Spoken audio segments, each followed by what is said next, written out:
ചോദ്യകർത്താവിന് ചോദിക്കാം, നിങ്ങളുടെ അഭിപ്രായത്തിൽ ഇവിടെ ബിദ്അത്ത് നടന്ന ലോകത്തുണ്ടോ? ഒരു ബിദ്അത്തിന് നിങ്ങൾ ഉദാഹരണം പറഞ്ഞാണ്. നിങ്ങൾ തത്വം അനുസരിച്ച് നിങ്ങൾ ഒരു ബിദ്അത്തിന് ഉദാഹരണം പറഞ്ഞാണ്. ബിദ്അത്തുണ്ടോ ലോകത്ത്? ലോകത്ത് ബിദ്അത്തുണ്ട്. ഒരു ഉദാഹരണം പറഞ്ഞാണ്. അതിന്റെ ഒരു ഉദാഹരണമാണ് സ്ത്രീകൾക്ക് വീടാണ് ഏറ്റവും ഉത്തമം എന്ന് മഹാനായ പ്രവാചകർ സല്ലല്ലാഹു അലൈഹി വസല്ലം തങ്ങൾ പറഞ്ഞിട്ടുണ്ട്. ആ ഉത്തമമായ സംഗതിയിൽ നിന്ന് മാറ്റി സ്ത്രീകളെ പള്ളിയിലേക്ക് കൊണ്ടുപോവുക ഏറ്റവും വലിയ ഒരു ബിദ്അത്ത്. വേണോ? ശരി, ഒന്ന് പറഞ്ഞല്ലോ. നബി സല്ലല്ലാഹു അലൈഹി വസല്ലമ അവിടുത്തെ കാലത്ത് തന്നെ സ്ത്രീകൾ പള്ളിയിൽ പോയിട്ടുണ്ട് എന്ന ഹദീസ് തെളിയിച്ചാലോ? ഷാഫി ഇമാമല്ല ചോദിച്ചത്. നബി സല്ലല്ലാഹു അലൈഹി വസല്ലമയുടെ കാലത്ത് സഹാബി വനിതകളോ നബിയുടെ ഭാര്യമാരോ പള്ളിയിൽ പോയി തെളിയിച്ചാലോ ഹദീസ് കൊണ്ട്? അലൈഹി വസല്ലമ തങ്ങളുടെ കാലത്ത് ഒരൊറ്റ സഹാബി വനിതയും പോയതായിട്ട് ഞാൻ കണ്ടിട്ടില്ല എന്ന് മഹാനായ ഇമാം ഷാഫി റളിയല്ലാഹു അൻഹുവിന്റെ വാക്കാണ് ഞങ്ങൾക്ക് തെളിവ്. നബി സല്ലല്ലാഹു അലൈഹി വസല്ലമയുടെ കാലത്ത് പോയിട്ടില്ല എന്ന് ഇമാം ഷാഫി പറഞ്ഞിരിക്കുന്നു. ഇമാം ഷാഫി റഹ്മത്തുള്ളാഹി അലൈഹി അദ്ദേഹം തന്നെ പറഞ്ഞതെന്താ? പെണ്ണുങ്ങൾക്ക് ജുമുഅ നിർബന്ധമല്ല എന്ന് അദ്ദേഹം പറഞ്ഞിട്ടുള്ളൂ, പോയിട്ടില്ല എന്നല്ല. ഉമ്മഹാത്തുൽ മുഅ്മിനീൻ വുജൂബ് എന്ന നിലക്ക് പോയതായി ഞാൻ അറിയുന്നില്ല. അത് വുജൂബാണോ അല്ലേ എന്ന ചർച്ചയിൽ പറഞ്ഞതാ. 100-ലധികം ഹദീസുകൾ ഞങ്ങൾ തെളിവായി ഉദ്ധരിച്ചിട്ടുണ്ട്. ഞാൻ ഒന്നിപ്പോ പറഞ്ഞുതരാം. നബി സല്ലല്ലാഹു അലൈഹി വസല്ലമ റമളാനിൽ ഇഅ്തികാഫിരുന്നു. ثم يعتكف ازواجه من بعده. റസൂലുള്ളാഹി സ്വല്ലല്ലാഹു അലൈഹി വസല്ലം ഭാര്യമാർ റസൂലുള്ളാഹിന്റെ കാലത്ത് ഇഅ്തികാഫിരുന്നു. ഇഅ്തികാഫ് എന്ന് പറഞ്ഞാൽ എന്താ? ദുആ, ദിക്ർ, ഖുർആൻ പാരായണം, സുന്നത്ത് നിസ്കാരം ഒക്കെ ആയിട്ട് പള്ളിയിൽ തന്നെ കൂടല. അത് പള്ളിയിലല്ലാതെ ഇഅ്തികാഫ് ശരിയാവില്ല. മസ്ജിദുൻ നബവിയിൽ ഇഅ്തികാഫിരുന്നു എന്ന് മാത്രമല്ല, إنهن كن يحججن ويطفن ويخرجن إلى المساجد في عهد النبي وبعده. നബിയുടെ ഭാര്യമാർ ഹജ്ജ് ചെയ്തിരുന്നു, തവാഫ് ചെയ്തിരുന്നു, പള്ളികളിലേക്ക് പുറപ്പെട്ടു പോയിരുന്നു. ഇബ്നു ഹജർ അസ്ഖലാനി പണ്ഡിതന്മാർ അങ്ങനെയും പറഞ്ഞിട്ടുണ്ട്. അതുകൊണ്ട് നവവി ഇമാം പറഞ്ഞുകൂടി നിങ്ങൾ കേട്ടോളി. നിങ്ങൾക്ക് ഷാഫി ഇമാമിന്റെ അല്ലേ പറഞ്ഞേ?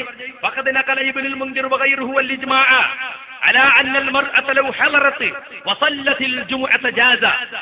ഇബ്നുൽ മുൻദിറും മറ്റു പലരും ഇമാമുൽ ഹറമൈനിയെ പോലുള്ളവർ ഇജ്മാ ഉണ്ട്, മുസ്ലിം പണ്ഡിതന്മാർ ഏകോപിച്ച അഭിപ്രായമുണ്ടെന്ന് രേഖപ്പെടുത്തിയിട്ടുണ്ട്. പെണ്ണുങ്ങൾ ജുമുഅക്ക് വന്നാൽ അത് ജായിസാണ്, ഹറാമാണെന്നല്ല. ആ വിഷയത്തിൽ ജായിസാണെന്ന് പറഞ്ഞിട്ട് പിന്നെ അതിന് തെളിവെന്താ? വഖദ് സബത്തത്തിൽ ഹദീസ് സ്വഹീഹത്തുൽ മുസ്തഫീല. എല്ലാവരും അവിടെ ഇരിക്കുക, ഒന്നും ഉണ്ടാവില്ല. ചില ആളുകൾ എവിടെയും ബഹളം വെക്കുന്നതിന് സദസ്സര കണ്ടയില്ല. വഖദ് സബത്തത്തിൽ ഹദീസ് സ്വഹീഹത്തുൽ മുസ്തഫീല. പ്രബലമായ പ്രസിദ്ധങ്ങളായ ധാരാളം ഹദീസുകൾ സ്ഥിരപ്പെട്ടു വന്നിട്ടുണ്ട്. അലാ അന്നൻ നിസാ കുന്ന യുസല്ലീന ഖൽഫ റസൂലില്ലാഹി സ്വല്ലല്ലാഹു അലൈഹി വസല്ലം ഫീ മസ്ജിദിഹി ഖൽഫ റിജാൽ. പുരുഷന്മാരെ പിന്നിൽ നിന്നുകൊണ്ട് റസൂലുള്ളാഹിന്റെ പള്ളിയിൽ പെണ്ണുങ്ങൾ നമസ്കരിച്ചിരുന്നുവെന്ന് ധാരാളം സഹീഹായ ഹദീസുകളിൽ സ്ഥിരപ്പെട്ടിട്ടുണ്ട് എന്ന് ഇമാം നവവിയാണ് പറയുന്നത്. അതിനെപ്പറ്റി നിങ്ങൾക്ക് എന്ത് പറയാനുണ്ട്? കുല്ലു മാ വറദ ഫീ ഹാദൽ ഹദീസ് കുല്ലു മാ വറദ ഫീ ഹാദൽ ഫന്നി കുല്ലു ഖബ്ല നുസൂൽ ആയത്തുൽ ഹിജാബ്. ഖബ്ല നുസൂൽ ആയത്തുൽ ഹിജാബ്. അപ്പൊ നവവി ഇമാം പറഞ്ഞത് ആയത്തുൽ ഹിജാബിന് മുമ്പാ? നവവി ഇമാം പറഞ്ഞല്ലോ ഇജ്മാ എന്ന വിഷയമാണ് ധാരാളം ഹദീസ്, അത് ആയത്തുൽ ഹിജാബിന് മുമ്പാ. ഇവിടെ ഏറ്റവും വലിയ വിരോധാഭാസമാണ് നടക്കുന്നത്. ഖുർആനിൽ തെളിവില്ല, ഹദീസിൽ തെളിവില്ല. നിങ്ങളുടെ ഭാഷയിലുള്ള മുശ്രിക്കായ നവവി ഇമാമിന്റെ ഇബാറത്താണ് നിങ്ങളിപ്പോ തെളിവ് പറയുന്നത്. നവവി മുശ്രിക്കാണ് ഞങ്ങൾ എവിടെ പറഞ്ഞു? അതിപ്പോ പറയണം, എന്നിട്ട് ബാക്കി പറഞ്ഞാൽ. നവവി ഇമാം മുശ്രിക്കാണെന്ന് ഞങ്ങൾ എഴുതിയത് എവിടെ? പറ. നവവി ഇമാം മുസ്തശ്ഫിഅൻ ബിറസൂലില്ലാഹി എന്ന് പറഞ്ഞുകൊണ്ട് മഹാനായ നവവി ഇമാമിന്റെ കിതാബുകൾ തുടങ്ങാറുണ്ട്. ചോദിച്ചിട്ടില്ല. നവവി ഇമാം മുശ്രിക്കാണെന്ന് ഞങ്ങൾ പറഞ്ഞത് ഇപ്പൊ നിങ്ങൾ കാണിച്ചാൽ, എന്നിട്ട് ബാക്കി പറഞ്ഞാൽ. നവവി ഇമാമിന്റെ ആശയം ശിർക്കിന്റെ മൗസൂദാണെന്ന് എന്നോട് തന്നെ പറഞ്ഞിട്ടുണ്ട്. ഒരാൾ ചെയ്യുന്നതോ ഒരാൾ പറയുന്നതോ ഇന്ന കാര്യം ചെയ്താൽ അത് ശിർക്കാണ്, കുഫറാണ് എന്ന് പറയുന്നതിനെ പറ്റിയല്ല. നവവി ഇമാം മുശ്രിക്കാണെന്ന് ഞങ്ങൾ പറഞ്ഞത് അവിടെ, അതിപ്പോ നിങ്ങൾ കാണിച്ചാൽ, എന്നിട്ട് ബാക്കി പറഞ്ഞായി. നവവി ഇമാം മുശ്രിക്കാണെന്ന് മുജാഹിദുകൾ എഴുതിയത് അവിടെ. നവവി ഇമാം മുശ്രിക്കാണെന്നല്ല, നവവി ഇമാമിന് ശിർക്കിന്റെ ആശയം ഉണ്ടായിരുന്നില്ല. നിങ്ങൾ ഈ ആളുകളെ തെറ്റിദ്ധരിപ്പിക്കുന്ന സ്വഭാവം നിങ്ങൾ മുസ്ലിയാക്കന്മാരുടെ സ്വഭാവം തന്നെയാണ്.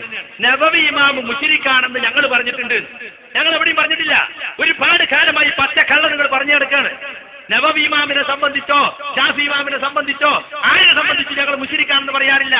ശിർക്ക് എന്താണ്, കുഫർ എന്താണെന്ന് വിശദീകരിക്കും.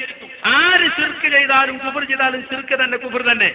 നിങ്ങൾ ചോദിച്ച ചോദ്യത്തെ സംബന്ധിച്ച് ഞാൻ നിങ്ങളോട് പറഞ്ഞാണ്, നിങ്ങൾ ബിദഅത്തിന് ഉദാഹരണം ഉണ്ടോ? അപ്പൊ നിങ്ങൾ പറഞ്ഞു പെണ്ണുകൾ പള്ളിയിൽ പോണതാണ് ബിദഅത്തിന് ഉദാഹരണം എന്ന്. അത് ഞാൻ ഹദീസ് ഉദ്ധരിച്ചു. ഹദീസ് അപ്പൊ നിങ്ങൾ പറഞ്ഞു ഇമാം ഷാഫി പറഞ്ഞാണ്, അപ്പൊ ഇമാം നവവിയെ ഞാൻ ഉദ്ധരിച്ചു.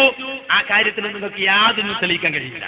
അതുകൊണ്ട് എന്റെ സുഹൃത്ത് വളരെ വിനയത്തോടെ പറയട്ടെ, കാര്യങ്ങൾ പ്രമാണങ്ങൾ കേൾക്കുമ്പോൾ അത് മനസ്സിലാക്കാൻ തന്മനസ്സ് കാണിക്കണം.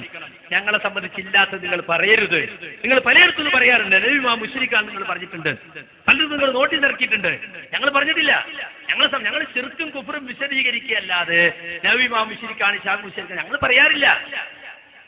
അതുകൊണ്ട് വേറെ എന്തെങ്കിലും ചോദിക്കാണ്ടോ? ഈ വിഷയം ഇവിടെ അവതരിപ്പിച്ച വിഷയ സംബന്ധമായി അല്ലെങ്കിൽ വേറെ ആൾക്ക് അവസരം കൊടുക്കണം.